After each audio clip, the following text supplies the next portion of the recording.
Alhamdulillah nahmaduhu wa nasta'inuhu wa nastaghfiruh wa na'udzubillahi min syururi anfusina wa min sayyiati a'malina may yahdihillahu fala mudhillalah wa may yudlil fala hadiyalah.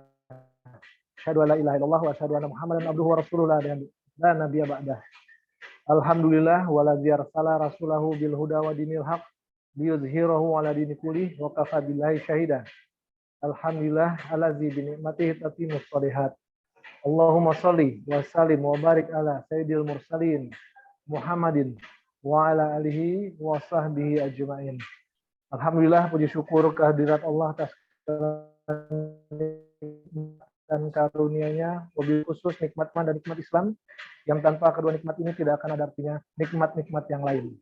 Kemudian salawat beserta salam adalah sama-sama kita sampaikan kepada junjungan kita Nabi besar Muhammad Sallallahu Alaihi Wasallam beserta seluruh keluarganya dan sahabatnya. Semoga Allah istiqomahkan kita di jalannya sampai nanti Allah pertemukan kita semua di dalam jannahnya. Amin ya Allah ya Rabbal Alamin. Alhamdulillah di malam hari ini insya Allah malam penuh berkah. Allah izinkan kita kembali untuk hadir di taman surga, di majelis ilmu bersama yang kita muliakan, yang kita cintai, guru kita Ustadz Abduh Twasikal Hafizahullah Ta'ala. Kita doakan semoga beliau dan seluruh keluarganya bisa terus istiqomah di jalan dakwah, bisa terus mendampingi kita mentadaburi ilmu-ilmu agama. Amin ya Allah ya Rabbal Alamin. Rekan-rekan sekalian, pada malam hari ini tema kita ini cukup membuat hangat ini ya, cukup membuat hangat, cukup menarik buat teman-teman semua, di mana pada hari ini kita akan mengkaji tentang sebuah kewajiban yang dahsyat buat kita. Di mana tema kita adalah teman yang belum bayar hutang. Nah, ini sebenarnya yang belum bayar hutang nggak mesti teman nih, bisa jadi kita sendiri gitu Ustaz ya. Masya Allah. Dengan ini semoga kita bisa banyak diingatkan nanti. Baik, sebelum kita mulai, mari sama-sama kita hadirkan qalb kita hadirkan hati kita, kemudian kita bersihkan hati kita. Kita luruskan niat, apapun alasannya kita join, entah tadi nggak sengaja, entah di forward teman, tapi pada saat ini kita luruskan niat kita bahwasanya hadirnya kita di majelis ilmu semata-mata ingin mendapatkan ridhonya Allah Ta'ala. Mari kita mulai dengan membaca basmalah. Bismillahirrahmanirrahim. Rabbi zidni ilma warzuqni fahma wansurni ilman nafi'a wa mala mutaqabbala. Baik, mari sama-sama kita simak kajian yang akan dibawakan guru kita Ustadz Abduh Twasikal Hafizahullah Ta'ala. Tafadhol Mas Quran Ustaz. Ya, bismillahirrahmanirrahim. Assalamualaikum warahmatullahi wabarakatuh. Waalaikumsalam. Alhamdulillahilladzi arsalahu bil huda wa dinil haq liyudhhirahu 'ala dini kulli wa kafa billahi syahidah. Wa asyhadu an la ilaha illallah wahdahu la syarikalah iqraran bihi wa tauhidan. Wa asyhadu anna Muhammadan abduhu wa rasuluh. Allahumma sholli ala nabiyyina Muhammad wa ala alihi wa man tabi'ahum bi ihsan ila yaumiddin. Allahumma inna nas'aluka ilman nafi'a wa rizqan thayyiba wa amalan mutaqabbalah. Allahumma inna na'udzubika min ilmin la yanfa' wa min qalbin la yakhsha wa min nafsin la tashba' wa min da'watin la yustajabu laha. Puji syukur kita panjatkan pada Allah pada kesempatan malam hari ini. Tadi sudah dimukadimai oleh Pak Syafar, dan kali ini kita bersama Majelis Taklim Hijratul Kafah. Kita akan mudah-mudahan bisa rutin nanti setiap malam Senin ini. Nanti akan diinfokan lagi untuk materi-materi selanjutnya. Dan tema kita pekan ini dan pekan besok, saya rencanakan dulu untuk 2 pekan ini, masih tentang utang. Saya katakan masih di sini karena mungkin ada beberapa yang sudah mendengar bahasan kami ini di channel Romaiso TV, tapi barangkali banyak yang belum mendengar materi ini. Dan ini adalah materi yang kami ambil dari buku Teman Belum Bayar Utang. Buku terbaru kami, baru terbit Juli kemarin, di awal Juli, Teman Belum Bayar Utang. Tapi qadarullah ini sudah sold out, artinya sudah habis. Lagi cetak ulang di tanggal ini tanggal 6 sekitar tanggal 10 insya Allah buku ini sudah ready lagi, dan silahkan untuk dipesan, baik yang biasa mungkin buka Instagram bisa lihat di Ruevi Store atau Rumeso Store. Juga kemarin juga rekan-rekan dari MTHK ini pesannya lewat marketplace, sepertinya juga sudah habis di situ ya, dan bisa lihat juga di reseller dan agen kami. Nanti akan diinfokan lagi mengenai buku ini. Insya Allah ini buku ini manfaat sekali. Ini sebenarnya dari buku kami sebelumnya tentang masalah riba waktu itu kami bahas. Tapi di sini kami khususkan tentang masalah utang saja. Ya, tentang masalah utang. Baik nanti dari pihak kreditur sikapnya bagaimana, dan dari pihak debitur. Nanti dari pihak yang memberikan pinjaman yang kita bahas. Begitu juga dalam buku ini akan dibahas dari orang-orang yang berutang. Malam ini saya akan bedakan dengan malam selanjutnya, kita dari sisi orang yang memberikan pinjaman dulu. Karena orang-orang ini perlu kita hibur. Karena rata-rata nih ya, 80% utang nggak kembali. Kalau Anda nggak percaya, ya coba aja. Saya sekarang tanyakan di sini. Ada yang utangnya belum dilunasi teman, ya silakan tuliskan di komen. Ada, ya coba tuliskan. Saya lihat di sini tanggapannya.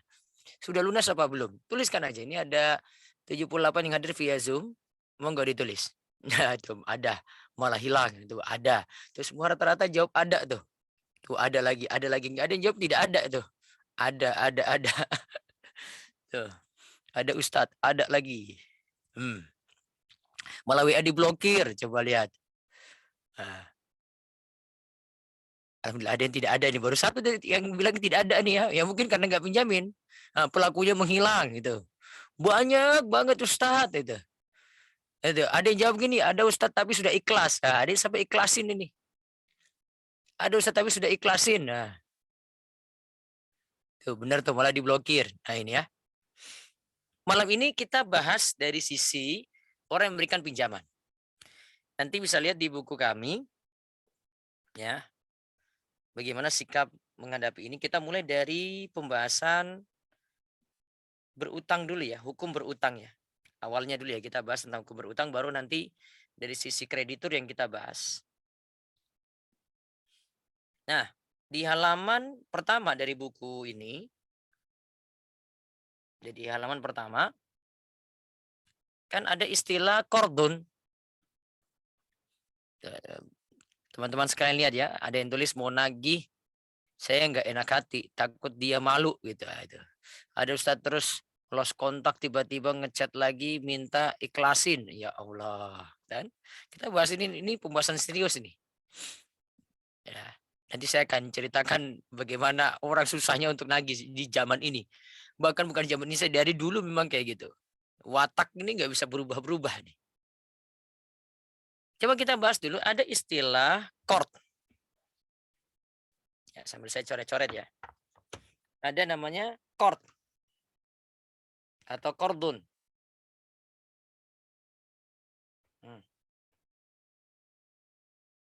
Oke. Secara etimologi, kord itu berarti memutus, al-qat'u. Memutus. Adapun pengertian secara terminologi itu secara istilah, kord itu artinya menyerahkan harta kepada orang yang ingin memanfaatkan. Itu ada pihak yang ingin memanfaatkan. Dan akan dikembalikan penggantinya.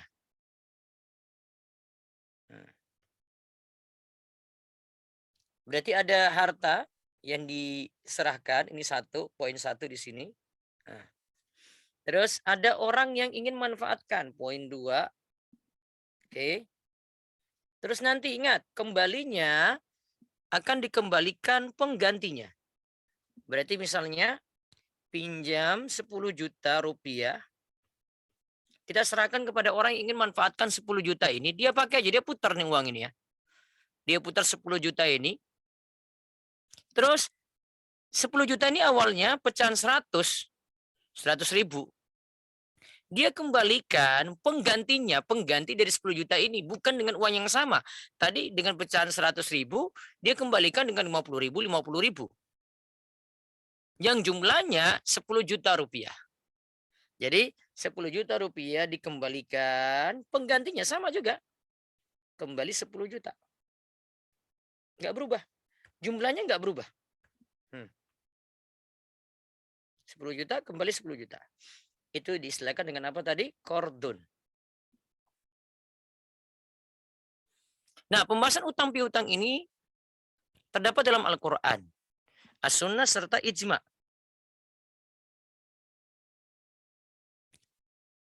Nah, sekarang kita lihat hukum berutang. Oke. Nanti baru kita lihat rincian dalilnya ya. Saya kalau jelaskan, saya ikuti Thariqah atau metode para ulama. Mereka biasanya jelaskan, sebut global dulu, baru kemudian mereka sebut secara tafsil, secara rinci, yaitu dari sisi dalil. Kita bahas secara global dulu. Bagi yang memberi pinjaman atau kita sebut dengan pihak kreditur,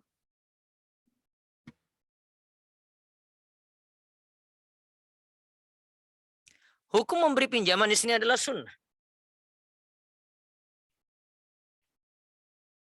Hukum memberi pinjaman di sini adalah sunnah. Sedangkan bagi yang meminjam, bagi yang meminjam, kita sebut dengan apa tadi? Debitur. Lawan dari kreditur ya, debitur. Hukumnya boleh, tetapi ketika butuh.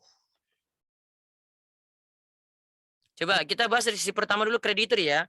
Hukum memberi pinjaman adalah sunnah. Ingat, kalimat sunnah berarti tidak wajib.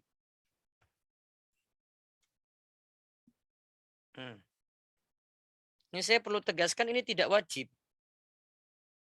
Artinya tidak setiap orang datang meminta pinjaman kepada kita, kita kasih. Ustadz itu teman saya, Ustadz. Tidak wajib juga. Ustadz dia masih saudara dengan saya, tidak wajib juga. Jadi jangan menganggap itu beban. Jadi kita tolong pahami ini baik-baik. Soalnya kalau ini tidak dipahami dengan baik, akhirnya jadi beban untuk kita tuh. Padahal tidak selamanya orang yang kita bantu dengan kita memberi pinjaman, dia bisa kembalikan uang kita.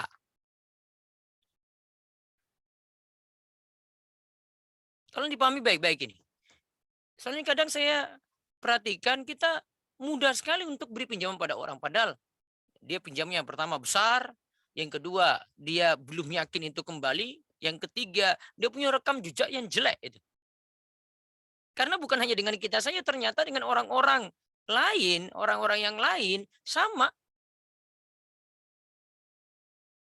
Yang jelas kalau kita bantu dia, ini orang baik mudah-mudahan, dan kita berharap juga dia bisa kembalikan pinjaman tersebut. Jika bantu orang seperti ini, kata Nabi Shallallahu Alaihi Wasallam dalam hadis Abu Hurairah radhiyallahu anhu, man nafasa an mu'minin kurbatan min kurabi dunya nafassallahu anhu kurbatan min kurabi yaumil qiyamah. Barang siapa meringankan sebuah kesusahan atau kesedihan seorang mukmin di dunia, walaupun membantu sini bukan hanya untuk orang mukmin saja ya, Allah akan meringankan kesusahannya pada hari kiamat. Allah akan meringankan kesusahannya pada hari kiamat. Jadi balasannya al-jaza' min jinsil amal. Karena kita bantu orang di dunia, Allah akan memberikan juga kita bantuan pada hari kiamat. Akan ringankan kesusahan kita pada hari kiamat. Jadi kalau mau nolong orang seperti itu, niatkan untuk membantu dia, mudah-mudahan Allah akan menolong kita pada hari kiamat. Terus yang kedua sekarang ini ya. Jadi mudah-mudahan dipahami ini ya, hukum beri pinjaman tidak wajib ya, sunnah ya kalimatnya ya. Semoga paham ini. Saya tekankan dengan kalimat tidak wajib biar nggak menyusahkan kita sendiri. Beda kalau di sini dengan teks hukum memberi pinjaman itu wajib, nanti jadi beban. Tolong dipahami baik-baik dulu. Terus sekarang dari sisi debitur, hukum berutang itu boleh. Boleh. Tidak sampai dibilang makruh, tidak sampai dibilang haram, enggak. Boleh. Selama berutangnya tidak ada masalah, sini enggak ada riba ya. Namun ingat ketika butuh. Ketika butuh. Hadisnya lihat berikut ini. Dari Abu Hurairah radhiyallahu anhu, Rasulullah Shallallahu Alaihi Wasallam pernah dihadirkan di hadapan beliau jenazah yang masih memiliki utang. Ya, jenazah yang masih memiliki utang. Beliau tanya, apakah ia meninggalkan harta untuk melunasi utangnya? Apakah dia punya harta untuk melunasi utangnya? Jika beliau dikabarkan bahwa orang tersebut meninggalkan utang dan ada harta yang bisa melunasinya, Nabi SAW menyolatkan. Jadi kalau ada harta yang bisa dipakai untuk melunasi utangnya tadi, orang ini disolatkan oleh Nabi SAW. Ya. Beliau katakan pada yang lainnya, solatkanlah sahabat kalian. Setelah Allah memberikan kemenangan dalam peperangan, Nabi SAW mengatakan, saya yang lebih berhak pada kaum ini daripada diri mereka sendiri. Siapa saja yang meninggal dunia lantas meninggalkan utang, aku yang nanti akan menanggungnya. Berikutnya Nabi SAW yang akan nanggung utang-utang itu. Bagi sisi beliau ya. Sedangkan hartanya yang ditinggalkan biarlah untuk ahli warisnya. Saking baiknya Nabi SAW. Tolong para sahabat yang terlilit dalam utang. Berarti di zaman seperti ini ada orang yang memang berbaik hati membantu seperti itu. Semoga Allah nanti langgengkan dan berkahi rezekinya. Dalil lainnya lagi, berutang itu boleh. Nabi Shallallahu Alaihi Wasallam tidak mengalihkan pada utang bagian tidak memiliki mahar saat nikah. Namun Nabi SAW mengalihkan pada cincin besi. Setelah itu beralih pada Al-Quran yang ia miliki. Oke, di sini Nabi tidak suruh berutang. Tapi cari yang murah, bisa pakai cincin besi. Akhirnya ujung-ujungnya orang yang Nabi SAW minta dia itu mahar untuk nikah seorang perempuan, ujung-ujungnya dia katakan saya punya hafalan Al-Quran. Sebenarnya hadis yang dimaksud di sini adalah hadis Sa'al bin Sa'ad radhiyallahu anhu. Ada seorang wanita yang menawarkan dirinya untuk dinikahi oleh Rasulullah SAW, namun beliau tidak tertarik dengannya. Kemudian ada laki yang meminta pada Rasul agar bisa menikahi wanita tadi. Tapi ditanya, kamu punya apa untuk jadikan mahar? Dia nggak punya apa-apa. Ditanya cincin besi pun nggak punya. Akhirnya Al-Quran yang ia miliki. Ya, hadisnya panjang di sini nih. Saya lewati. Dalam hadis Nabi SAW tidak menyuruh mencari utang untuk menikah. Namun beliau suruh cari mahar yang murah, apa? Cincin besi. Hingga pada hafalan Al-Quran. Artinya janganlah kita bergampang-gampangan dalam berutang kecuali butuh saja. Terus kita lihat lagi, berutang itu boleh. Ini masih saya bahas berutang itu boleh. Hadisnya dari hadis Aisyah radhiyallahu anha, Nabi SAW ishtara ta'aman min Yahudin ila ajalin. Warohanahu dir'an min hadidin. Nabi SAW pernah membeli makanan dari orang Yahudi.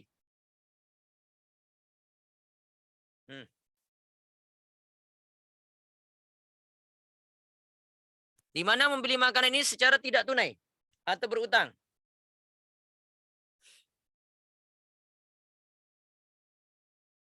Secara tidak tunai ya. Lalu beliau Shallallahu Alaihi Wasallam memberikan gadaian berupa baju besi. Berarti Nabi SAW berutang di sini kan? Dan muamalah beliau dengan orang Yahudi masih boleh berarti interaksi dengan Yahudi. Dan transaksinya ila ajalin. Tidak tunai. Berarti berutang boleh nggak dari hadis ini? Boleh. Bayar secara tidak tunai juga boleh. Namun yang lebih aman sini pakai gadaian ya. Maka ini saya sarankan kepada ikhwan akhwat sekalian, para peserta kajian MTHK malam ini, tolong jangan cuma modal percaya saja dong. pakai gadaian di sini. Dan Nabi SAW di sini pakai gadaian berupa baju besi. Mungkin saya tanya dulu, coba nanti para peserta kajian yang di Zoom, tuliskan komentar, kenapa di sini amannya pakai gadaian? Kenapa nggak modal percaya saja? Padahal Nabi SAW itu orang yang amanat loh. Kalau berutang tentu nanti kembalikan. Namun apa tujuan gadaian ini ada? Coba dituliskan. Apa tujuan gadaian itu ada? Apa fungsi gadaian di sini? Ayo. Mungkin yang di komentar lain. Ada usaha mengembalikan. Iya. Ada yang digarsikan. Iya. Ada lagi? Ada di sini. Yang di Instagram ada. Sebagai penjamin. Iya. Bentuk komitmen. Iya. Jaminan agar tidak ada utang saat meninggal. Betul juga. Tidak menggunakan diri untuk utang. Bisa juga. Artinya kalau ini nggak lunas kan ada yang ganti gitu loh. Ada barang sebagai gantinya. Beda kalau cuma model percaya saja tuh. Saking percayanya kita malah diblokir itu. Jaminan nggak ada, dia kabur duluan. Beda kalau ada jaminan, dia mau kabur juga dia mikir-mikir. Utang 50 juta, ada jaminan harga 50 juta kan? Imbas di sini. Maka ikhwan, akhwat, tolonglah perhatikan di sini. Jangan cuma model percaya saja. Riskan banget loh di situ. Nah, di sini ada yang bilang juga bagus. Tanda itikat baik, betul. Mbak Frina ya. Tanda itikat baik. Memang orang ini mau pinjem, mau kembalikan. Nih, tak kasih gadai nih. Saya kasih jaminan nih. Kalau ini utang saya nggak lunas, sudah jualin aja itu. Itu maksudnya kan gadaian. Hikmahnya di sini Nabi SAW pakai gadaian nih. Tuh, hikmah lainnya coba perhatikan di hadis tadi gitu ya. Halaman selanjutnya saya sebut. Ini jadi dalil, berutang boleh. Nabi SAW itu berutang, tapi beliau memberikan jaminan gadai. Coba perhatikan pula bahwa beliau berutang bukan untuk bergaya. Ingat yang di bukunya nggak ada kata bukan, ditambahkan bukan ya. Saya lagi perbaiki di revisi yang baru. Beliau berutang itu bukan untuk bergaya, tetapi karena ada kebutuhan yang mesti dipenuhi. Coba ya yang malam ini hadir, jujur aja deh, coba perhatikan kita atau sekitar kita. Sebab dia berutang apa? Ada macam-macam sini ya. Kebutuhan pokok, gaya hidup, apalagi ya. Gali lubang tutup lubang juga ada. Coba sebutkan di sini, ya. Ikhwan awat sekalian coba sebutkan di kolom komentar, berutangnya ini karena apa? Yang Anda nilai sendiri deh. Ada sini flexing, iya ada. Ada lagi. Ada juga untuk investasi. Ada yang bisa sampai bayar SPP anak berarti kebutuhan di sini ya. Ada lagi. Sebab berutang kenapa? Ada modal usaha, ada modal kerja. Untuk modal usaha. Padahal kalau untuk modal usaha ini catatannya enggak semua usaha mesti dengan berutang kan? Bisa kita kerjasama, mudharabah. Kalau utang itu terlalu berisiko besar, kita kan mesti kembalikan utuh. Ada karena gaya hidup nggak sesuai dengan pendapatan, betul. Lihat Nabi SAW tadi berutang karena apa coba? Coba perhatikan hadis Aisyah. Renungkan ini nih. Nabi berutang karena apa? Coba simpulkan sendiri. Nabi SAW berutang karena apa ini? Coba. Kebutuhan apa keinginan beliau? Kebutuhan flexing, gaya hidup atau apa? Coba lihat. Perhatikan baik-baik di sini.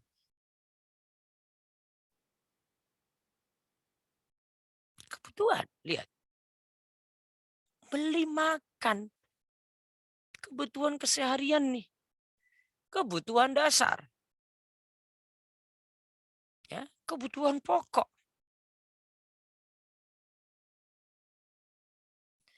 Salah satu buktinya coba lihat. bagaimana gaya hidup kita ini saat ini ya.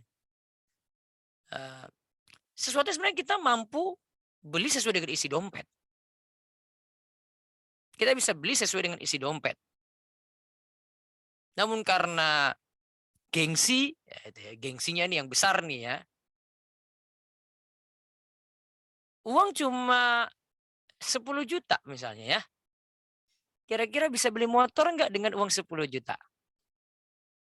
Coba. Saya pengen tahu dulu nih. 10 juta bisa beli motor nggak? Uang cuma 10 juta ini nggak ada tambahan lagi deh. 10 juta bisa beli motor. Motor apa? Second ya. Oke. Second ya, sepakat second. Motor bekas. 10 juta kan tadi 10 juta ya. Namun ada dua pilihan nih orang dengan modal 10 juta, dengan uang 10 juta ini. Ada yang milih motor second. Oke. Ada yang sudahlah 10 juta DP aja untuk dapat motor bagus yang harga 30 juta. Padahal motor ini nih 30 juta tadi hanya dipakai, ini ada ibu yang beli ini ya, untuk ngantar anak sekolah. Sekolahnya dekat tuh, cuma 500 meter aja tuh.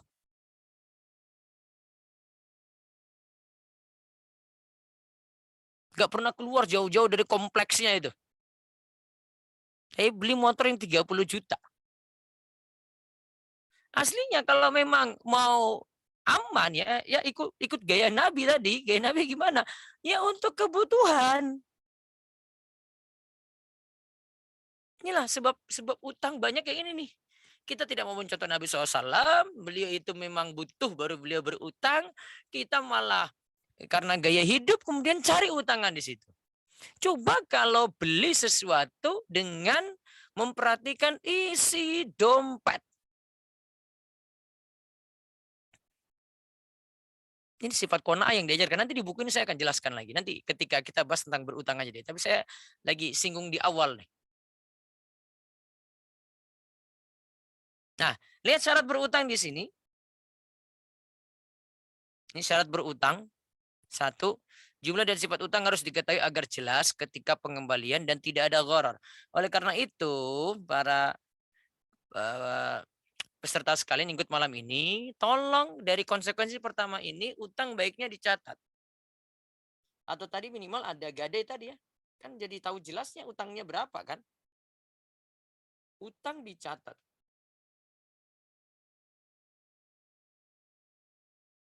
Ini kadang sudah pinjamin, cuma mengandalkan memori saja. Akhirnya kapan kembalikan jatuh tempo nggak tahu, besar utang juga lupa, yang minjam juga lupa besarnya berapa.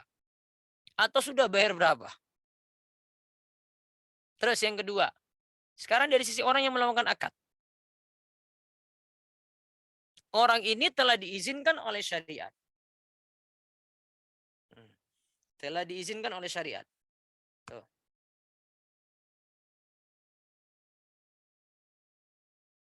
Telah diizinkan oleh syariat. Siapa yang telah diizinkan oleh syariat ini? Balik, berakal, merdeka, Rashid, dan memiliki harta. Nanti saya akan jelaskan rincian 4 ini. 5 ini nih. Terus yang ketiga, tidak boleh mengandung riba. Ya, syarat berutang tidak boleh mengandung riba. Coba lihat syarat balik ya. Berarti tidak termasuk anak kecil. Anak kecil jika belum tamis, tamis itu kan bisa membedakan baik dan buruk. Berarti kalau belum tamis, belum bisa membedakan baik dan buruk. Maka tidak sah utangnya secara mutlak. Tidak sah utangnya secara mutlak. Jika sudah tamis, boleh melakukan transaksi berutang, tetapi untuk yang utang yang sedikit. Kalau dia sudah balik, nah silakan. Tapi kalau masih kecil, belum balik, tapi sudah tamis, ya, sudah tamis, boleh berutang dengan catatan untuk utang yang sedikit. Terus syarat berakal berarti tidak termasuk dalamnya orang gila. Orang gila tidak boleh berutang. Tidak sah dalam utangnya. Terus syarat merdeka berarti tidak termasuk budak. Kemudian budak barulah sah berutang jika mendapatkan izin dari tuannya. Kemudian ada istilah Rosyid. Berarti tidak termasuk dalamnya safi. Safi itu maksudnya tidak bisa memegang harta dengan baik. Safi itu tidak sah berutang kecuali dalam perkara yang ringan saja menurut syariat. Kemudian ada syarat lagi, memiliki harta. Berarti yang bukan pemilik harta tidaklah sah. Jika ada yang memberikan pinjaman dari harta orang lain, harusnya dengan izin orang yang memiliki harta tadi. Tadi kan juga dikatakan tidak mengandung riba. Karena apa? Ingat, utang dikembalikan dengan yang semisal. Imam Asy-Syirazi katakan, wa yajibu 'alal mustaqrid raddul misli fima lahu misl. Lianna muqtadal qard raddul misli. Wajib bagi yang minjam mengembalikan utang seperti yang ia dapatkan, seperti awal ia dapatkan. Karena berutang itu wajib mengembalikan yang semisal. Ibnu Taimiyah juga katakan al-qardu mujibuhu raddul misli. Berutang itu diwajibkan mengembalikan yang semisal. Ibnu Taimiyah juga menyebutkan al-qardu fa innahu la yajibu fi ila raddul misli bila ziyadatin. Utang piutang haruslah dikembalikan semisal tanpa ada tambahan. Terus yang dicontohkan oleh Ibnu Taimiyah juga, anau fil qardi yajibu fi raddul misli wa izaqtarada hayawanan raddan mislahu. Utang piutang mesti dikembalikan dengan yang semisal. Jika yang dipinjam adalah hewan, maka dikembalikan yang semisal itu pula. Ya, dikembalikan semisal itu pula.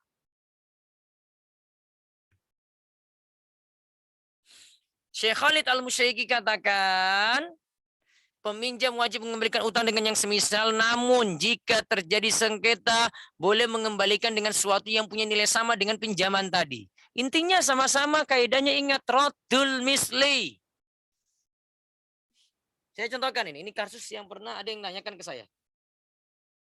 Pas musim haji kemarin, hajian,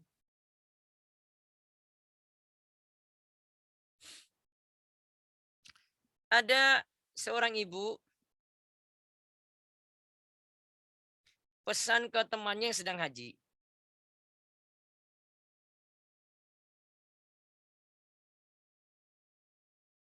Ibu ini ada di Indonesia nih. Kebetulan emas di sana bagus-bagus nih. Emas di Mekah itu bagus-bagus. Ya, dia bilang pada temannya, pesan apa?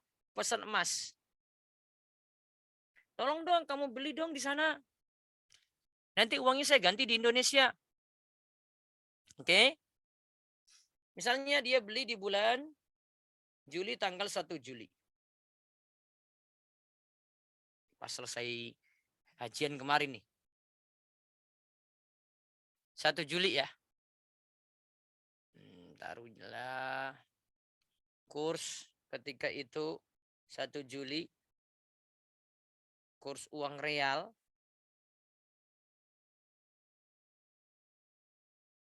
Rp4.000 per real. Oke. Dan saat itu langsung beli emas.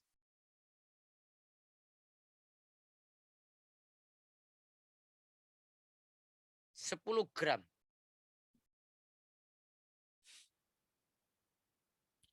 Taruhlah 10 gram ini, 1 gramnya 1 juta, berarti berapa? 10 juta ya. 10 juta dibagi 4.000 berapa real berarti? 10 juta dibagi 4.000 berapa?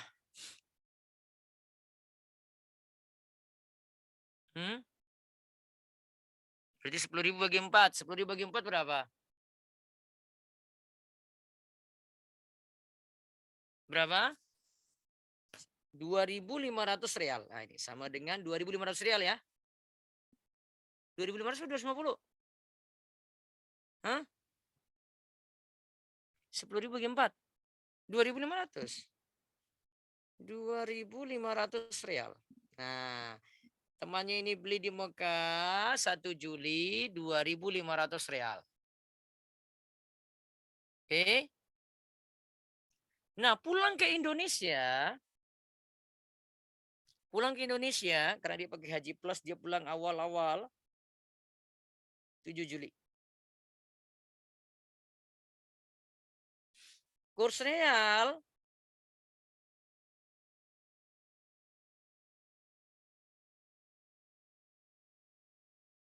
di sini nih di hari tanggal 7 itu di Indonesia 4.500 per real. Pertanyaannya, saat bayar di Indonesia tanggal 7 Juli, ini di Indonesia tanggal 7 Juli ya. Kan emasnya dibawa ke Indonesia. Pakai kurs yang mana? Pakai kurs 1 Juli atau kurs 7 Juli? Ayo. Coba renungkan kaidah yang tadi. Pengembalian utang harus roddul misli. Pakai kurs mana?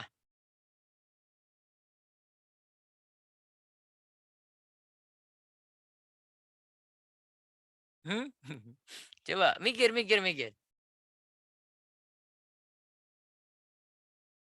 Kurs mana ini? Kaidah tadi itu loh. Pinjam uang harus roddul misli. Coba, ada yang mau ngomong nggak? Coba. Mbak Evit jawab kurs 1 Juli. Coba, kenapa siapa yang jawab ini? Mbak Evit. Iya, Ustadz. Kenapa 1 Juli? Karena kan transaksinya terjadi di 1 Juli. Kalau misalnya kita bayar di 7 Juli, ada riba ya kalau nggak salah. Sekarang pertanyaannya.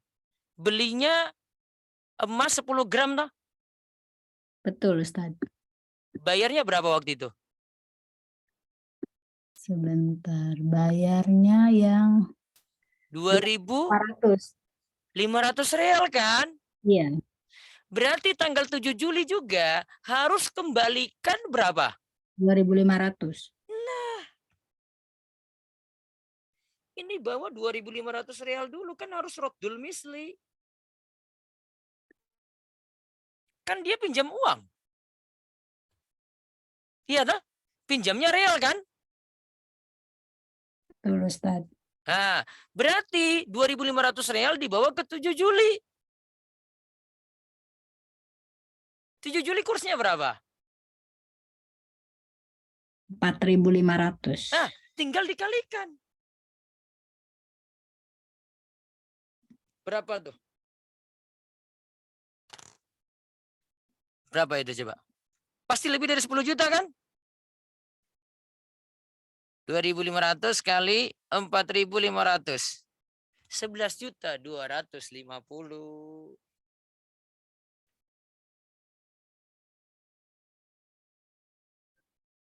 Kan pinjamnya itu ini, jadi patokannya itu ini nih.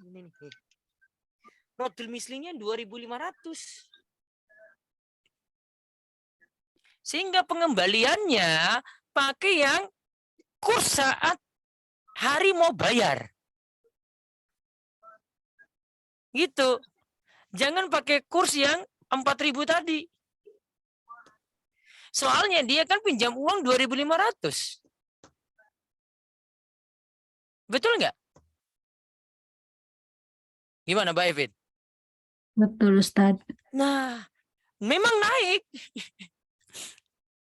Kecuali awal dia bilang 1 Juli, kamu nanti beli pakai rupiah, saya mau bayar nanti dengan rupiah, itu hitung rupiah aja tuh hari itu. Pas hari itu berarti 10 juta pas tuh. 10 juta pas. Ya sudah dia bayar 10 juta di tempat ini, tempat beli emas. Nih, saya bayar 10 juta. Pak, nanti kamu tukar aja sendiri gitu. Ini sama dengan 2.500 real dia bilang. Nah, berarti kalau kursnya turun sekarang, coba kursnya turun. Sekarang kita pakai kursnya turun ya. Oke, 7 Juli kursnya jadi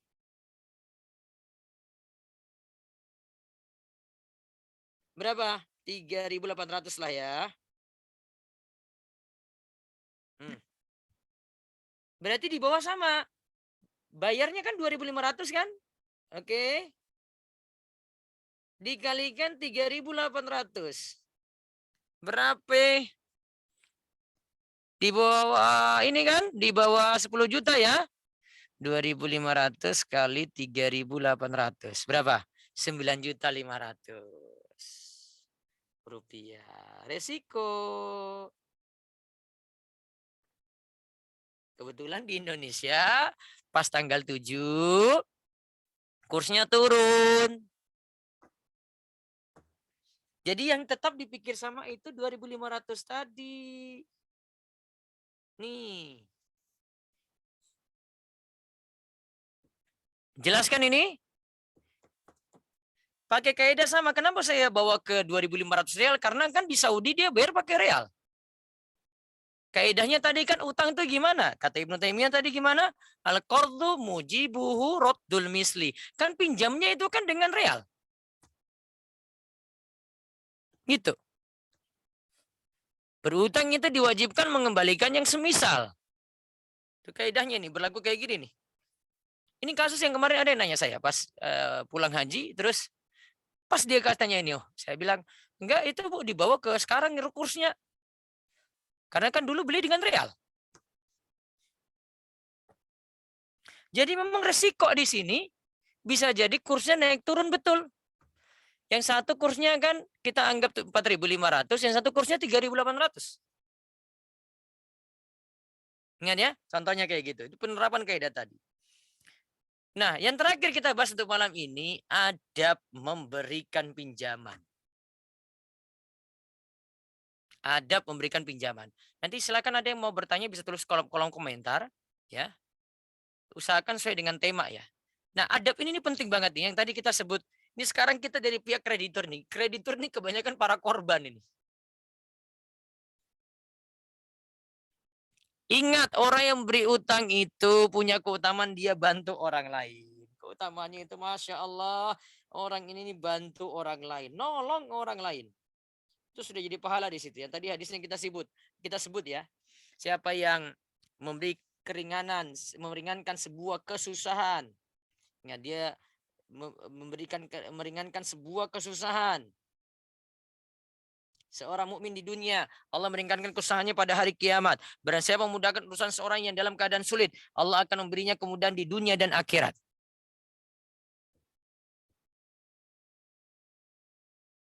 Oke. Keutamaan seorang yang beri utang terdapat dalam hadis yang mulia tadi, yaitu memudahkan urusan seorang dalam keadaan sulit. Allah akan berinya kemudahan dunia dan akhirat. Yang di teks ini nih, ada di teks yang tengah-tengah ya. Ini membicarakan tentang utang. Berarti nolong orang yang utang itu termasuk memberikan kemudahan di dunia, memudahkan urusannya di dunia.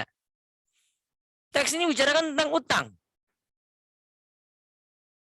Dalam Tuhfatul Ahwazi dikatakan, memberi kemudahan pada orang miskin baik mukmin maupun kafir yang memiliki utang dengan menangguhkan pelunasan utang atau membebaskan sebagian utang atau membebaskan seluruh utang. Coba lihat di sini, kalimat ini bagus sekali dari Tuhfatul Ahwazi ini. Kita bantu dia itu dengan pertama menangguhkan pelunasan utang. Ini cara pertama. Bantu orang itu dengan menangguhkan. Ini harusnya bayarnya itu tanggal 6 Agustus ini. Kita tanya, gimana nih mau bayar enggak? Aduh maaf, saya itu ada urusan.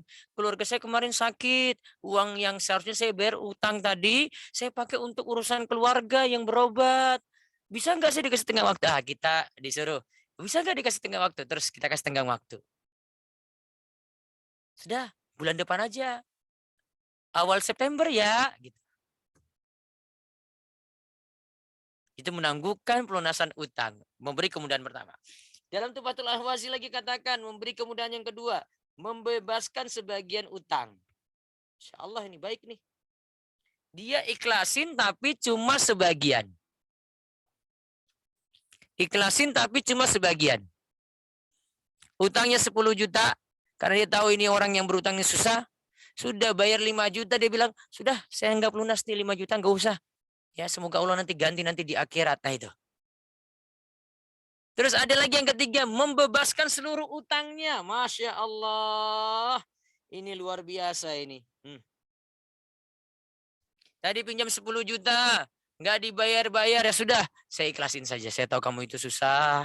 Semoga Allah nanti ganti dengan rezeki yang lainnya lagi. Gitu. Maka sungguh beruntung orang yang memberikan kemudahan seperti ini. Yang jelas harus sabar-sabar nagih utang. Ya, sabar. Dapat doa dari Nabi nih. Dari Jabir bin Abdullah radhiyallahu anhu.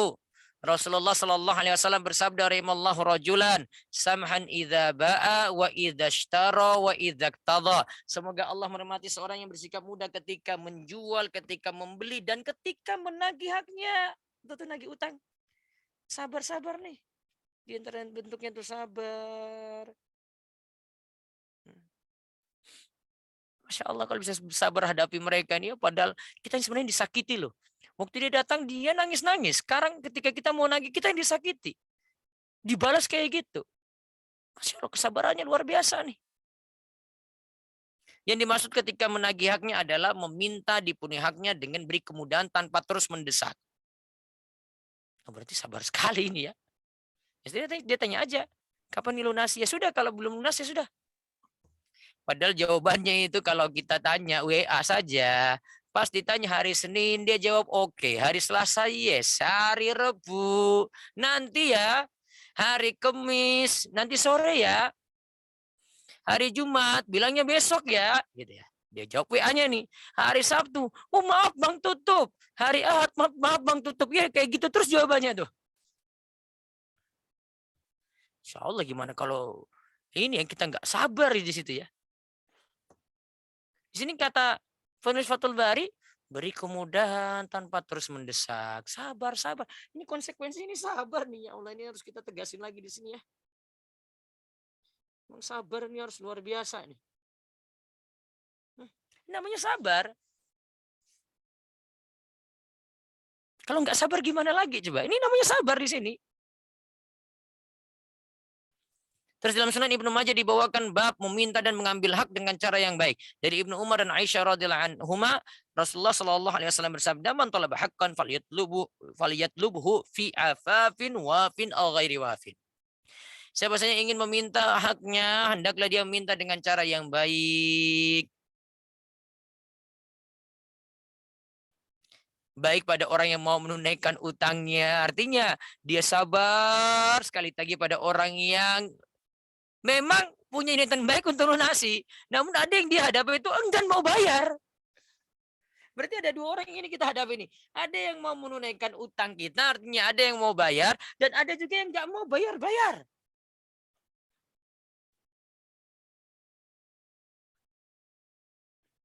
Di situ disuruh apa? Hendaklah meminta dengan cara yang baik. Tuh, kita pertegas lagi itu.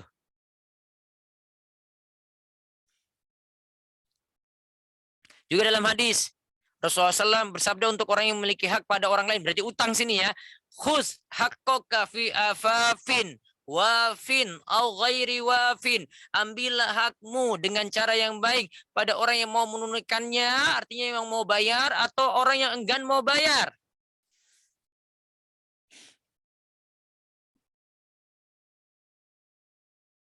Berarti untuk orang yang memang niatannya baik mau lunasi, tagih dengan cara yang baik. Kemudiannya nggak mau bayar juga sama. Bahkan mungkin untuk orang yang nggak mau bayar, kita lebih sabar lagi di situ.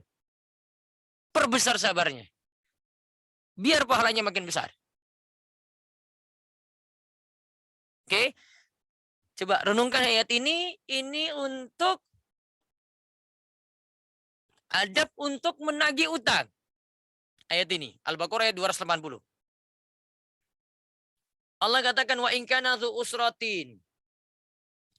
Jika yang kamu hadapi itu orang yang kesukaran. Orang yang berada dalam keadaan kesukaran nih.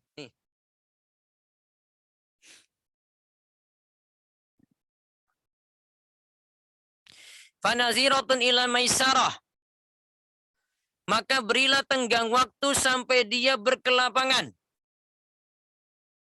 Wa anta saddaqu khairul lakum in kuntum ta'lamun. Jika kamu mau, ikhlasin saja. Maka dalam ayat ini Al-Baqarah 280 ini Allah merintahkan kita untuk bersabar terhadap orang yang berada dalam kesulitan. Di mana orang tersebut belum bisa melunasi utang. Oleh karena itu Allah Ta'ala berfirman yang artinya, dan jika orang yang berutang itu dalam kesukaran, maka berilah tangguh sampai dia berkelapangan. Hal ini tidak seperti perlakuan orang jahiliyah dahulu. Orang jahiliyah dulu gimana? Orang jahiliyah dahulu itu katakan gini, kamu harus lunasi utangmu saat ini sudah jatuh tempo ya. Jika tidak, kamu kena riba. Ini namanya riba jahiliyah. Sudah jatuh tempo baru kena riba.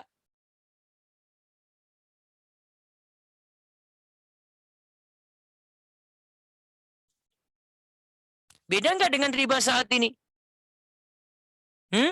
Kalau riba jahiliyah itu sudah jatuh tempo, kalau nggak lunas baru ada tambahan.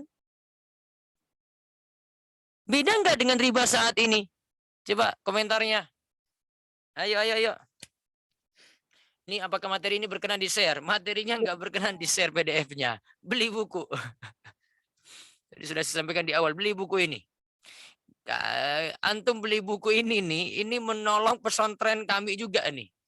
Pesantren Darussolin itu penghasilannya dari buku itu untuk dukung operasional pesantren. Makanya saya sarankan beli buku supaya pesantren kami ini jalan terus.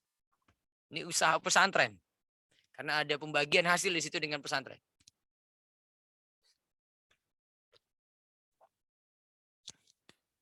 Bila ada yang reseller sini ya. Itu ada yang reseller bisa pesan tuh. Paham riba jahiliyah ini?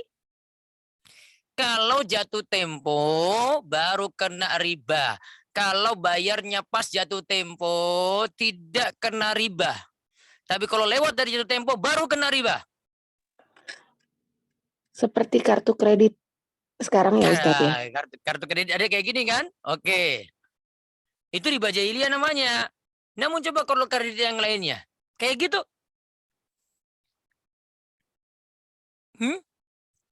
Coba lihat, perhatikan kredit yang lainnya. Pinjam 30 juta deh.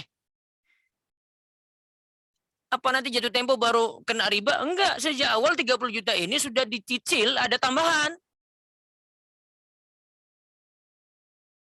Itu bedanya. Riba saat ini itu sudah dari awal sudah ada tambahan. Jadi kita bayar tambahan itu dari awal. Belum lagi kalau telat. Mau bayar cepat saja agak sulit. Nah itu. Beda kan? Maka masih mending itu riba jahiliyah. Daripada riba zaman now ini. Balik ke ayat tadi. Lihat ayat tadi ya. Ada dua hal. Ada dua hal di situ yang disebut. Satu, memberikan tenggang waktu. Para ulama katakan berikan tenggang waktu untuk orang yang kesulitan, hukumnya wajib.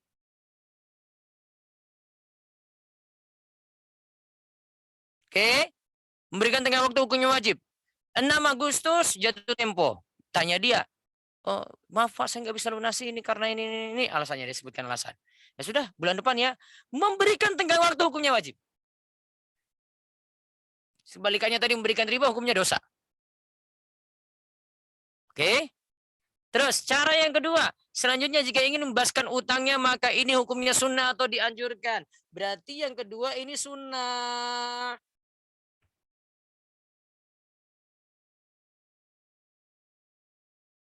Maka berarti kalau kita hadapi orang yang berutang, kita punya piutang, kreditur itu sikapnya dua saja. Pertama, sabar menagih. Dia sampai berikan tenggang waktu kan? Sabar menagih. Pertama itu. Yang kedua, mengikhlaskan.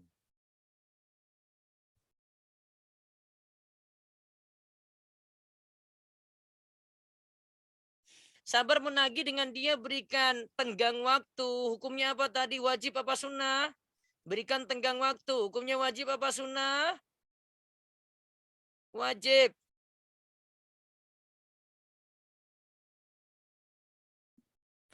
Tapi kalau mengikhlaskan, sudah utang 10 juta ini sudah saya ikhlaskan saja. Hukumnya apa?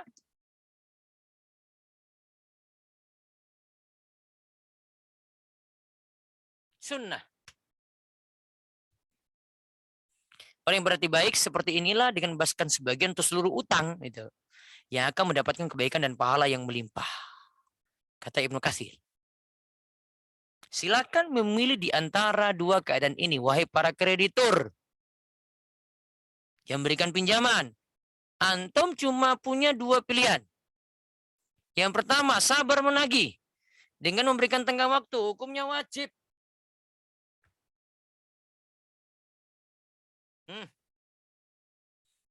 Sedangkan mengikhlaskan sebagian atau seluruh utang, hukumnya apa? Sunnah.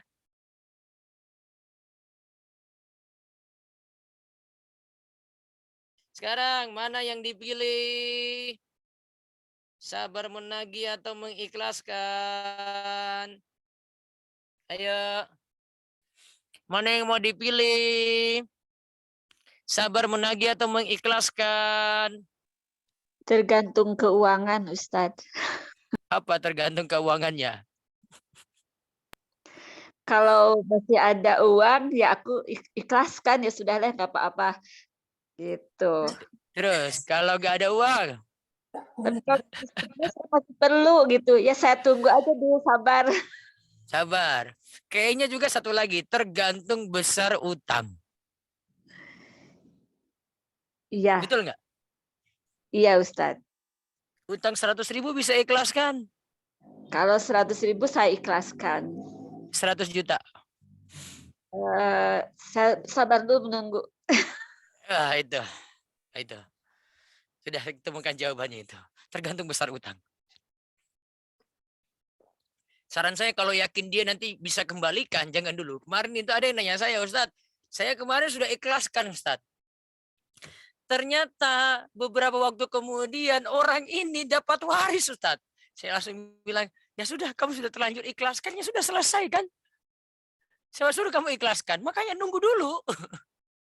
Sebetulnya dapat warisan. Nagih itu. Ya, kayak gitu tuh, sabar aja. Walaupun konsekuensi sabar ini berat banget. Berat banget. Saya salah satu kasih jawabannya nanti tentang ini. Kenapa saya katakan berat banget dan pahalanya nanti besarnya bagaimana? Insya Allah pertemuan malam Senin pekan depan. Ya, ini berat banget. Nagih, coba nagih. Sekarang nggak lunas, nagih lagi. Ini bukan nagihnya bukan baru 1 bulan, ini sudah 5 tahun. Coba dihadapi waktu 5 tahun coba.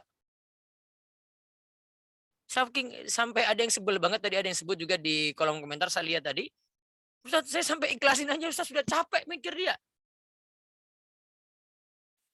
Karena saking capeknya, nggak mau terforsir di situ, nggak mau stres gara-gara itu, sampai ikhlasin aja itu dia.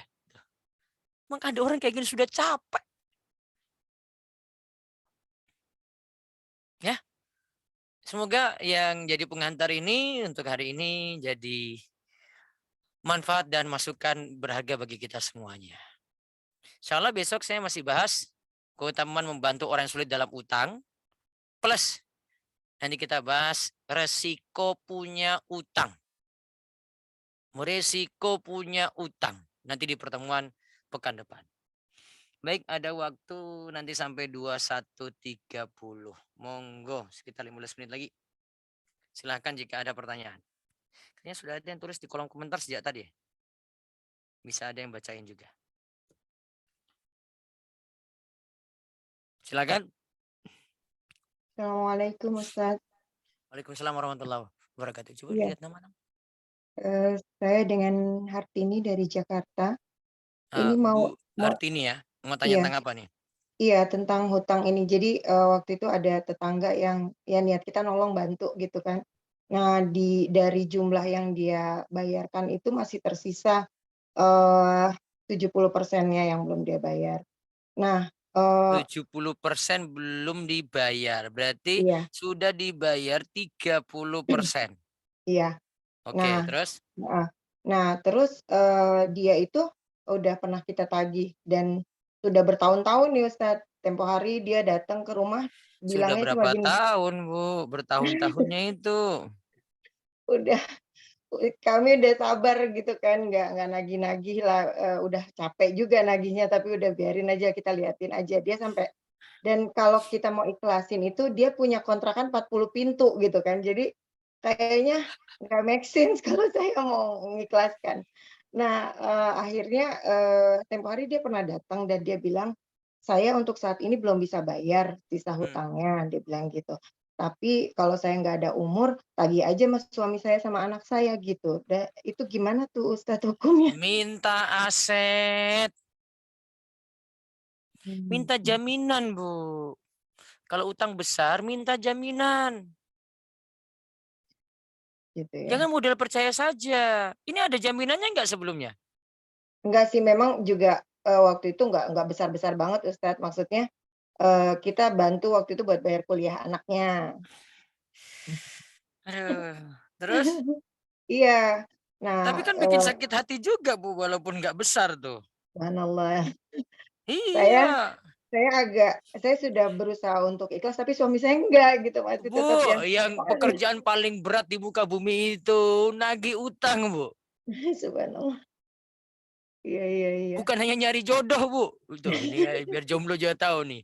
Kalau jomblo itu bilang pekerjaan paling berat bagi dia adalah nyari jodoh. Dia karena nggak Mhm, pernah hadapi orang yang ini dikejar-kejar bayar utang tuh. subhanallah. Ya itu Memang kayak dia, gitu, Bu. karena tetanggaan Ustadz, itu kan jadi nggak enak ya Ustadz, Ini coba di berhadapannya sini gimana. ada sebenarnya kiatnya saya beritahu pekan depan nih. Di sini ada kiatnya untuk nagihnya, Bu. Ya. Ibu kan nggak mau ikhlasin toh? Ya enggak sih. Nggak mau ikhlasin kan? Belum Nah, nyampe. belum ikhlasin. Jangan dulu ikhlasin, Bu. Siapa tahu besok Ya, dapat warisan dia. ya subhanallah. Ya, Iya, amin. siapa tahu tuh. Amin. Terus Allah Amin. beri hidayah ke dia nih ya. Amin. Amin. Amin. Jadi kalau ibu mau nagih, ya, kalau Ya. bisa itu jangan cuma nagih saja gitu ya. Hmm. Datangi kalau bisa, terus minta aset, Bu. Oh, gitu. Iya. Memang awalnya basa-basi dulu nanya dia kalau di WA-nya aktif, tanya dia dulu. Mudah-mudahan nggak diblokir, Bu. Enggak sih. Iya, kalau Masih nggak suka diblokir, basa-basi. alhamdulillah itu. Ibu syukuri itu. Alhamdulillah dia nggak lari nih. Iya. Pas dia aktif di WA, hanya kabar dulu. Terus kalau ngomong lewat WA nggak enak, janjian aja. Ketemu di rumahnya, saya mau silaturahim. Boleh nggak? Iya. Saya Mudah-mudahan tuh dia nggak mau. enak. Datangi. Iya. Terus sampai Hmm. sana, ngomong sini, sini. Nah, to the point tuh utang. Gimana nih, saya juga butuh duit. Ada jaminan nggak? Minta jaminan, Bu. Oh, gitu ya Jaminan Ustadz. ini beri waktu. Sebulan bisa lunas nggak? Kalau nggak bisa lunas, maaf. Ini aset ini saya butuhkan untuk bayar utang, untuk selesaikan utang tadi karena saya ada keperluan lain. Ya.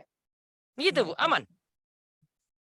Baik kalau gitu, jazakallah khair Ustadz. Ya. Kalau Ya, nggak diblokir, alhamdulillah, Bu. Syukuri itu. alhamdulillah. Ya, Masya Allah. Ya, jazakallah khair Ustadz. Ya, Gom. Ustadz, Evit izin tanya Ustadz, Siapa ini? Evit. Ini kayaknya punya masalah kayaknya. Ustadz izin tanya, kalau misalnya ada yang berhutang ke kita, terus karena kita untuk menghindari misalnya sulit untuk menagih, terus atau apa tuh namanya takutnya nggak enak nagih gitu, terus kita ngasih kayak seikhlasnya ke yang pinjam itu dari Nah, kita tidak misalnya ini ya. memudahkan urusan orang lain nggak Ustadz? Jazakallah Nah, khair. kadang itu memang kita harus tahu rekam jejaknya. Kalau mau nguji, dia tadi misalnya datang mau pinjam 10 juta ya. Jangan kasih 10. Kasih berapa? Ekstrim aja deh. 1 juta. Nih, saya yang punya 1 juta ini silakan pinjam. Uji dia dulu nih dengan 1 juta ini. Kira-kira 1 juta bisa kembali nggak? Kalau 1 juta nggak bisa kembali, mungkin nggak 10 juta kembali. Itu aja deh. Gimana Mbak Evit? 1 juta nggak kembali, mungkin nggak 10 juta kembali. Nggak mungkin sih Ustaz. Makanya jangan, jadi prinsipnya kalau orang itu nggak kita kenal, apalagi nggak tahu rekam jejaknya ya, kasih sejumlah ya 50% ke bawah deh dari yang dia mau pinjam. Jangan kasih semuanya. Untuk zaman ini jangan terlalu baik banget. Apalagi orang tahu Mbak Evit ini ngaji gitu ya. Wah, lebih di ini lagi diperlakukan. Wah, Mbak Evit ini luar biasa, dia ngaji. Kalau ngajinya itu semangat, pasti dia orang baik. Lebih dikerjain lagi. Kalau nggak percaya silakan aja deh, coba uji aja. Kalau nggak, pilihan yang kedua, ngasih saja. Nggak pinjamin. Dia tadi 10 juta ya. Maaf, ini saya punya 500.000. Uang saya terbatas untuk ini, yang lainnya saya pakai. Ya memang pakai, kita memang pakai kebutuhan kita kok. Kasih 500.000. Apalagi itu saudara sendiri ya. Sudah, pakai aja. Ini nggak perlu dikembaliin ya? Nggak perlu. Gitu. Tapi problemnya ada Mbak Evi di sini. Dia tahu dapat 500.000, besok balik lagi. Risikonya ada. Tapi kayaknya orang malu deh kalau sudah dikasih kayak gini. Sebagian itu malu. Sudah, kasih saja. Jadi kalau tidak tahu rekam jejaknya, apalagi dia punya rekam jejak jelek, bisa jadi pilihannya yang pertama nggak usah kasih. Kalau enggak, pilihan yang kedua cuma dikasih sebagian. Kalau enggak, pilihan yang ketiga, dikasih saja tidak dalam bentuk utangan. Kasih cuma-cuma sebagai hibah. Jelas itu? Jelas Ustaz. Oke. Ada lagi? Assalamualaikum. Waalaikumsalam Izin, warahmatullahi wabarakatuh. Ya, Siapa ini? ini Ibu Wulan Ustadz Jakarta. Oke, Bu Wulan, apa masalahnya, Bu? Ya. Ini Ustadz, kami awalnya satu keluarga kakak adik kerjasama untuk usaha Ustadz. Untuk modalnya cukup besar, ada sekitar 3M.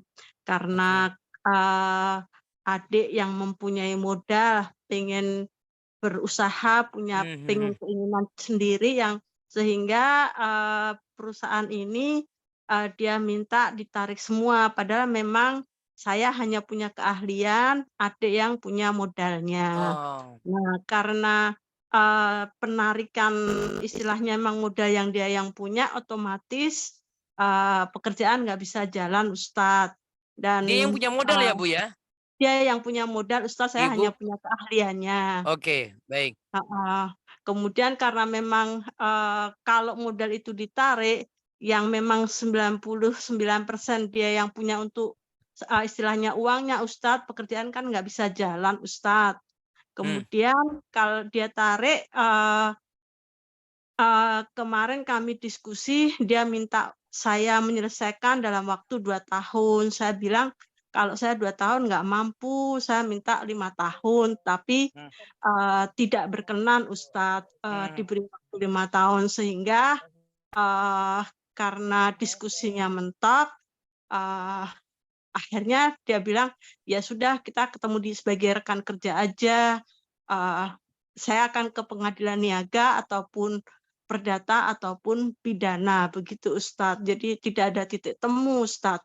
Padahal kalau dalam waktu 2 tahun beriktikat untuk mengembalikan modal itu, gitu Ustadz. Ini transaksi awal ini apa ini sebenarnya, Bu? Modal usaha, Ustadz. Dia nanam Iya, modal. paham. Ini sepertinya sejak awal nih akad nggak jelas. Itu juga kata suami saya, ini kamu tuh sebetulnya akadnya apa sih katanya. Iya, sejak awal, makanya ini pelajaran untuk Ibu dan yang lainnya ya. Kalau mau urusan duit kayak gini, sejak awal akad harus jelas. Ibu itu dapat pinjaman uang ataukah dapat modal untuk bagi hasil alias mudorobah? Duanya harus jelas, Bu. Iya, Ustadz. Kalau dalam kontrak yang kami sepakati di notaris, sebetulnya modal saham harusnya Ustadz. Karena bagi hasilnya ada beliau dapat sekian persen, 70%, saya 30% gitu Ustadz. Dan itu sudah berjalan ada 10 tahun, tapi di setelah anak-anak adik besar, adik kemungkinan pengen usaha sendiri, punya cita-cita sendiri, sehingga dia mau narik modal itu Ustadz gitu. Iya, paham. Tapi situ ada akadnya nggak seandainya rugi? Iya Ustadz. Ada Siapa yang Ustadz. nanggung? Apa kalau gitu, kalau rugi? Rugi dibagi sesuai dengan porsi sahamnya Ustadz. Artinya sudah kalau rugi memang besarannya tuh pasti pemilik saham. Hanya selama ini pada prakteknya kami belum punya pembukuan yang cukup proper pembukuannya, sehingga secara umum lebih seringnya saya menyetorkan aja Ustadz, disebutnya bagi hasil Ustadz. Tapi sebetulnya ya tidak fluktuatif benar-benar seperti kalau dihitung kayak pembukuan gitu Ustadz. Ya sebetulnya memang ada pas rugi atau apa, tapi karena saya juga terlalu mungkin sejujurnya lebih kepengen membuat dia senang gitu ya Ustadz, ya saya lebih sering setiap bulan pasti ada setoran bagi hasilnya gitu Ustadz. Jadi mungkin saran saya ya Bu ya, taruhlah akad sudah jalan nih ya. Ini di pihak ibu sebenarnya ada kerugian kalau akadnya tidak jelas di awal tadi. Ini sebenarnya mau ngutangin atau mau bagi hasil. Ya, itu pertama. Terus yang kedua, tolong dirembuk lagi bersama Bu. Rapat lagi, apalagi masih keluarga. Iya Ustadz. Bicara baik-baik. Iya Ustadz. Ya, Memang bicara baik-baik, harus rapatkan lagi untuk putuskan ini bagaimana kelanjutannya. Kalau diberhentikan di tengah-tengah, kami juga kena masalah. Gitu. Iya Ustadz. Kalau mau lanjut, insya Allah nanti kami akan selesaikan dalam 2 tahun. Modal balik. Nah itu yang Nanti beliau tidak berkenan. Nah, iya, ini ibu harus diskusikan lagi. Jangan tanya saya, Bu. Ini ibu Iya, tanyakan Ustadz. pada saudara, ibu rembuk lagi di lobi terus itu. Iya Ustadz. Oke, Iya. di lobi Iya. aja. Ini masalah keluarga lebih enak Bu kalau bicara kayak gitu. Ya, iya Ustadz. Sambil berdoa pada Allah, ini mudah-mudahan selesai. Ibu harus kuatkan doa lagi. Amin. Karena Terima kasih hubungan dengan Ustadz. keluarga itu lebih berat. Kerja sama bisnis atau konflik harta itu lebih berat dengan keluarga daripada dengan orang lain. Betul Ustadz. Itu yang bikin hati sedih, karena kalau adik bilang seperti itu, ya Iya sudah Bu, kita ibu ketemu kalau dengan di- orang lain lebih enak karena nggak terlalu ini dengan ini. Kalau dengan keluarga ada rosok, ada nggak enakan, ya. Mau bagaimana ini saudara saya gitu, memang harus ngomong dari hati ke hati gitu, ketemu langsung. Ya Ustadz. Ya, semoga Allah beri kemudahan Bu. Banyak berdoa lagi. Amin. Kuatkan dengan doa lagi biar kelar, selesai. Amin. Makasih Ustadz. Ya. Terima kasih. Wassalamualaikum warahmatullahi wabarakatuh. Waalaikumsalam warahmatullahi wabarakatuh. Baik, berikutnya lagi. Ustadz, izin bacakan dari ini Ustadz, dari Iya, chat. tadi ada yang di chat di bagian atas tuh ada Soalnya ya. Bang Safarnya ini apa tuh keluar karena sinyal Ustadz. Oke, baik. Coba. Izin Ustadz, pertanyaan nomor 1 Ustadz. Ustadz, kalau dari awal pada saat kita beli emasnya gesek kartu debit, di situ kan langsung konversi ke rupiah. Bisa dilihat dari M-Banking. Terus kalau nanti bayarnya pakai rupiah, apakah boleh? Berarti nanti buat perjanjian di awal. Ini saya bayar pakai rupiah nih. 10 juta. Besok balikin rupiah ya, gitu. Gitu ya. Udah, ya terus. Pertanyaan kedua Ustadz. Ustadz, misalnya ada yang haji dengan menutup biaya dengan pinjam saudara sejumlah 20 juta pinjam dengan akad rupiah. Lalu 2 tahun kemudian baru bisa mengembalikan. Berapakah seharusnya mengembalikannya? Bawa 20 juta ke waktu saat ini. Gitu. Berarti, walaupun nilai dolar berubah, nilai emas berubah, enggak pakai itu karena tadi pinjamnya rupiah sih. Iya kan? Pinjamnya rupiah atau tadi? betul Ustaz. Iya, bawa ke zaman ini. Bawa ke waktu saat ini rupiahnya. Itu aja, rumusnya mudah kok. 20 juta pinjamnya misalnya 2017. Balik 2023, bawa 20 juta ke saat ini juga. Saya mau dapat nggak mau dengan rupiah, saya mau dapat dengan dolar. Ya sudah 20 juta dikonversikan dengan kurs dolar hari ini. Enggak, saya nggak mau dengan rupiah, saya mau dengan emas. Dikonversikan dengan harga emas hari ini. Bawa 20 juta tadi itu. Karena 20 jutanya yang harus rodul misli. Gitu. Yang tidak boleh gimana? Disetarakan dengan emas yang pakai di 2017 dulu. 20 juta itu berapa emasnya? Emasnya ini yang di bawah saat ini. Padahal bukan pinjam emas. Itu nggak boleh. Itu akal-akalan nanti di situ. Ya. Semoga paham. Pertanyaan selanjutnya Ustadz. Sebentar. Ustadz, sampai sejauh mana kita harus menagih hutang? Tidak enak soalnya karena teman dekat. Ini mau lunas apa enggak? Gitu aja jawabannya. Kalau nggak mau lunas ya nggak usah tagih. Paham nggak? Kalau mau lunas ya nagih. Kalau nggak mau lunas biarin aja gitu. Kan dia lupa juga. Ya. Yang nanya ini lupa, yang tadi punya utang juga lupa tuh. Itu. Jadi ditanya, ini bagaimana mau diselesaikan? Ya nagih, Bu. Ya, berikutnya lagi. Ini kalau di chat pertanyaan terakhir Ustaz, jika hutang diikhlaskan apakah harus ada akad antara kedua belah pihak? Baiknya ngomong. Kalau ada alat komunikasi saat ini, WA-in dia aja. Nih utangnya lunas ya, gitu. Soalnya kalau tidak ada omongan kayak gini, nanti di lain waktu ngungkit-ngungkit lagi utang tadi itu. Padahal awalnya sudah ikhlaskan. Gitu. Baik. Ada yang lewat resen itu masih ada 2, coba. Nih, siapa tahu ringkas-ringkas nih. Ya. Silakan yang resen. Ibu Reski Aryani udah belum ya tadi ya? Belum, Ibu. Oh iya, silakan Ibu. Ya, bismillah. Assalamualaikum, Ustadz. Waalaikumsalam warahmatullahi wabarakatuh. Saya mewakili ibu saya dan bapak saya ya atas kebingungan yang telah terjadi. Nah, gini Ustadz. Jadi tahun 2000 sekitar 2004 2005 2006 itu ada orang yang ngutang sekitar 80 juta. Nah, tapi beliau ini menghilang gitu. Sampai sekitar tahun 2016 ada 2 orang laki-laki utusan si penghutang ini datang ke rumah saya memberikan seperti surat wasiat yang di tulisan surat wasiat itu beliau mengatakan di daerah sini ada tanah saya, silahkan kamu jual gitu.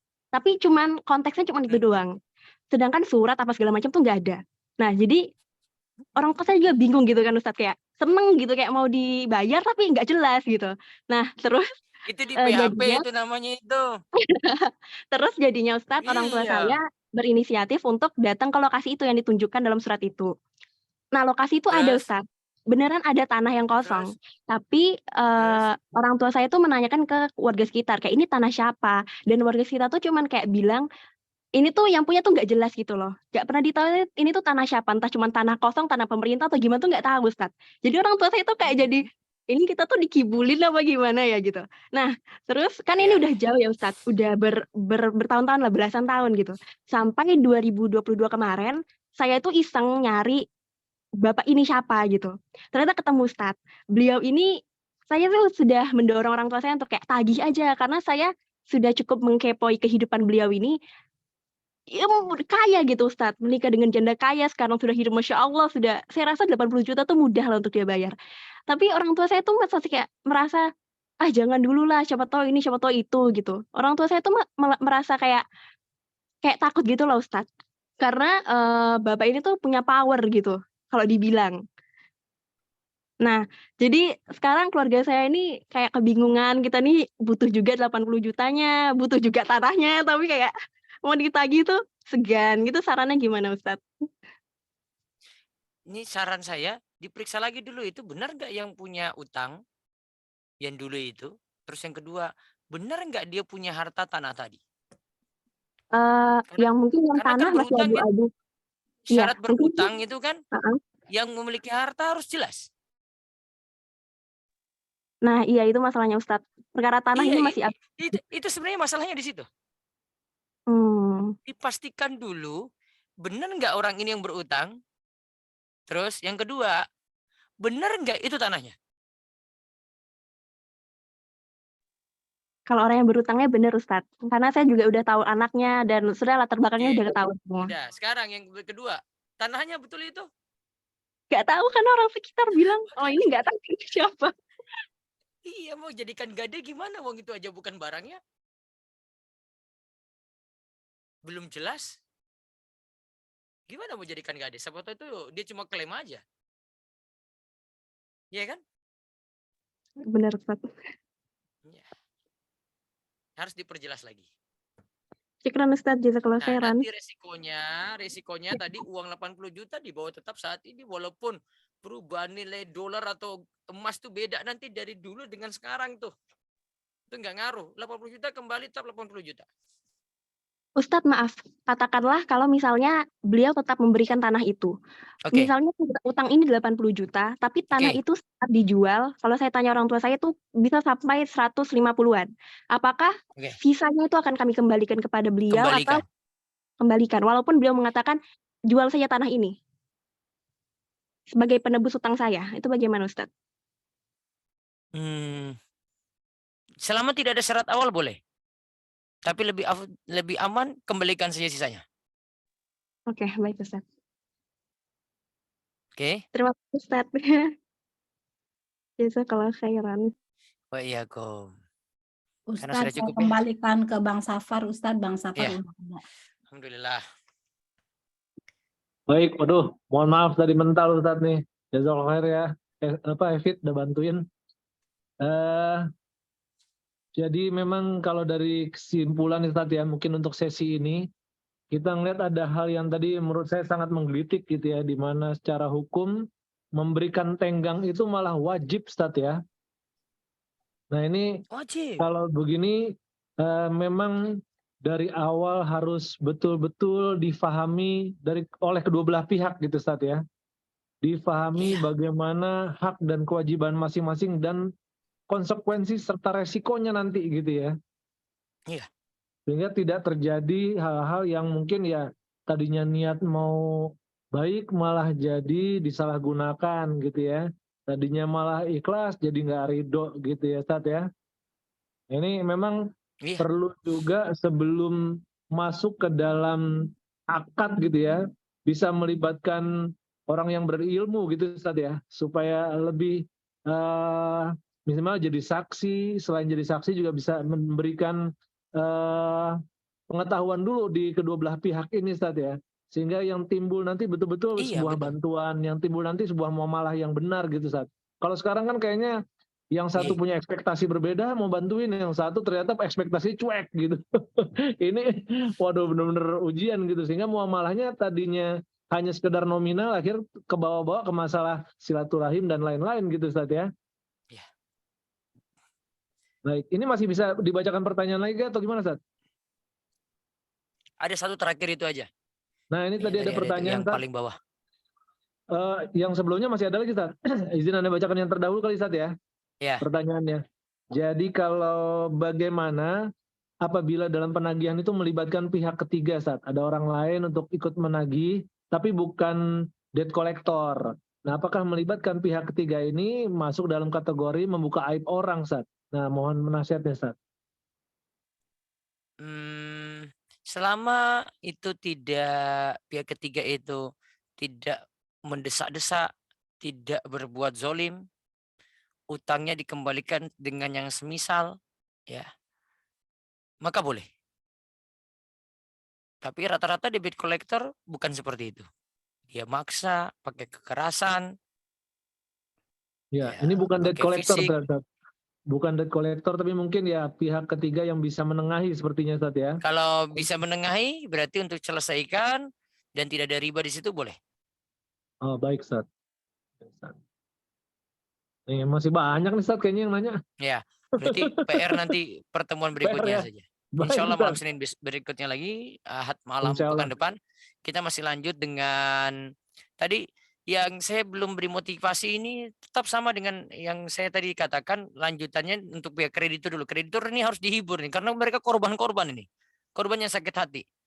Ya, harus ada satu hadis yang perlu diketahui. Nanti kalau dengar ini mungkin sabarnya saya pingin ya nggak apa-apa 5 tahun, saya pingin nambah lagi deh.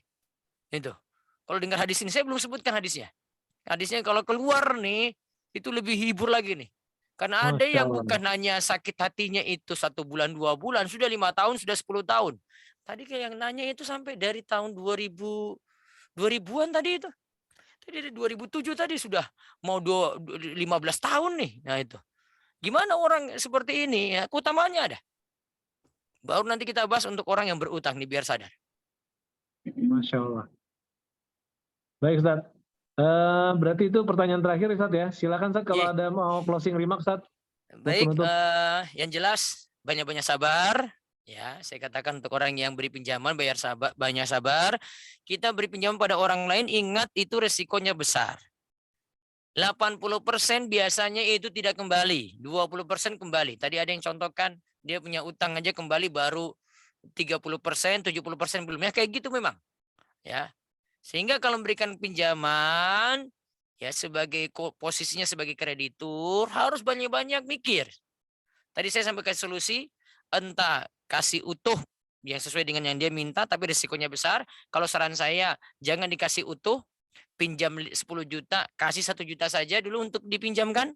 Kalau enggak, kasih cuma-cuma tapi di bawah itu lagi 500.000. Ya. Itu untuk biar kita tidak terlalu banyak mikir juga. Ya, semoga bisa sabar dan kalau memang utangnya enggak balik-balik, ya semoga nanti dari sini jadi penggugur dosa kita. Kemudian Allah ganti dengan rezeki yang lebih baik insya Allah. Amin. Baik Ustaz, jazakumullah khairan kasiran Ustaz wa barakallahu fikum atas ilmunya. Semoga Allah mudahkan kita untuk memahami ilmu yang sudah Ustaz sampaikan tadi. Allah mampukan kita untuk mengamalkannya, mendakwahkannya dan bahkan berjihad dengannya. Izin kita tutup dulu Ustaz ya. Insya Allah kita ketemu lagi di pekan depan ya untuk kelanjutannya. Bagi yang pertanyaannya belum terjawab, kami harapkan kehadirannya lagi bersama guru kita Ustadz Abdul Tuasikal. Kita tutup dengan membaca hamdalah, alhamdulillahirrahmanirrahim dan doa kafaratul majlis.